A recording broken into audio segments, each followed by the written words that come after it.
ជំរាបសួរអតិថិជនរបស់ Kensi Nano ទាំងអស់គ្នាសម្រាប់ថ្ងៃនេះក្រុមហ៊ុនបានចុះមកសួរសុខទុក្ខអ្នកមីងដោយផ្ទាល់ដែលគាត់ជាអតិថិជនប្រើទឹកដោះគោ Kensi Nano Plus ជំរាបសួរអ្នកមីងបាទអ្នកមីងឈ្មោះអីគេដែរអ្នកមីងខ្ញុំឈ្មោះកុងសុមាលីបាទអញ្ចឹងឆ្នាំនេះអ្នកមីងអាយុប៉ុន្មានហើយអ្នកមីងអាយុ53ឆ្នាំបាទសូមបញ្ជាក់ផងដែរថាអ្នកមីងអាចបញ្ជាក់បានអត់តាមមុនពេលដែលអ្នកមីងប្រើទឹកដោះគោខាងក្មួយពីមុនមកអាការៈសុខភាពអ្នកមីងយ៉ាងណាដែរអ្នកមីងចាអាការៈខ្ញុំឈឺក្បាលជង្គង់ដើរច្រើនឈឺហើយឡើងទៅផ្ទះក៏ឈឺអញ្ចឹងឈឺក្បាលជង្គង់ការៈហ្នឹងកើតឡើងរយៈពេលប្រហែលខែឬប្រហែលឆ្នាំដែរអ្នកមីង3ឆ្នាំហើយ3ឆ្នាំជាងហើយអ្នកមីងមានបញ្ហាជឿជង្គង់ពិបាកក្នុងការធ្វើដំណើរឡើងចុះផ្ទះនោះអ្នកមីងចាបាទហើយចុះអ្នកមីងស្គាល់ទឹកដោះគោក្មួយតាមរយៈអីគេដែរអ្នកមីងតាមរយៈអូ Facebook ទៅឃើញអូ Facebook មកឃើញអញ្ចឹង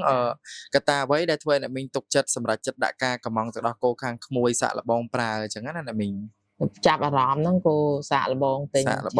ពីកំប៉ុងទៅបាទអញ្ចឹងដំបូងអ្នកមីងសាកត្រឹមតែពីកំប៉ុងទេចាបាទអញ្ចឹងប្រសិទ្ធភាពហើយនឹងក្នុងការចំណាយរយៈពេលដែលប្រើប្រាស់អ្នកមីងត្រូវប្រើមួយថ្ងៃប្រហែលដងរយៈពេលប្រហែលថ្ងៃដែរទើបឃើញប្រសិទ្ធភាពអញ្ចឹងណាអ្នកមីងមួយថ្ងៃ2ដងព្រឹកហើយនឹងល្ងាចចារយៈពេលប្រហែលថ្ងៃដែរអ្នកមីងឃើញប្រសិទ្ធភាពរយៈពេលអស់ប្រហែលជា2អាទិត្យ2អាទិត្យគឺឃើញប្រសិទ្ធភាពតែម្ដងគូបញ្ជាក់ផងដែរអតិជនទាំងអស់គ្នាអ្នកមីងគាត់មានប្រសាសន៍ថាជំងឺ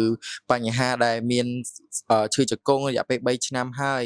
គាត់មានអាការៈហ្នឹងគឺពិបាកក្នុងការធ្វើដំណើរឡើងចុះផ្ទះគាត់ក៏សាកល្បងប្រើត្រឹមតែ2កំប៉ុងអស់រយៈពេល14ថ្ងៃក៏គាត់បានអាការៈធូរប្រសើរជាងមុនអញ្ចឹងណាអញ្ចឹងបន្ទាប់ពីអ្នកមីងប្រសាទៅឃើញប្រសិទ្ធភាពបែបនេះអ្នកមីងមានអីចង់ផ្ដាំផ្ញើទៅអតិជននិងអ៊ំពូមីងដែលគាត់មានបញ្ហាដូចអ្នកមីងអញ្ចឹងណាចង់ផ្ដាំគាត់ឲ្យ